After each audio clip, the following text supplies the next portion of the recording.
ரூபா நோட்ல காந்திக்கு முன்னாடி யார் இருக்காருன்னு போட்ட ஒரு வீடியோக்கு ஒரு கமெண்டா 2 கமெண்டா, இது நேதாஜி இருக்க வேண்டிய இடம், நேதாஜி இருந்திருக்கணும், நேதாஜி இருந்தாரு, இதுல நேதாஜி இருந்தாருங்கிறது கொஞ்சம் நோட் பண்ண வேண்டிய கமெண்ட். ஆக்சுவலா நேதாஜியும் நோட்ல இருந்திருக்காரு. இந்தியாவோட அரசியல் எடுத்துக்கிட்டோம்னா ஒரு பக்கம் காந்தி, இன்னொரு பக்கம் நேதாஜி. காந்தியோட கொள்கைக்கு நேர் எதிரா இருக்கிறவர் தான் நேதாஜி. அப்போ இண்டிபெண்டன்ஸ்ல போராடுறதுக்காக நேதாஜி தலைமையில ஒரு ஆர்மி உருவாக்கப்படுது 1942ல. அப்போ அந்த ஆர்மிக்கு ஹெல்ப் பண்றதுக்கு உலகம் முழுக்க இருக்க எல்லா இந்தியர்களும் ஃபண்ட் அனுப்புறாங்க.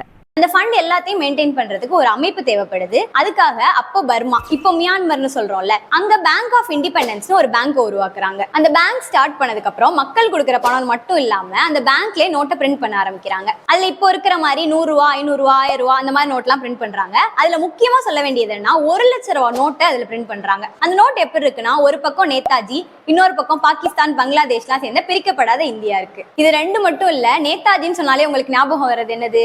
ஜெய்ஹிந்த், அதுவுமே அந்த நோட்ல இருந்துச்சு.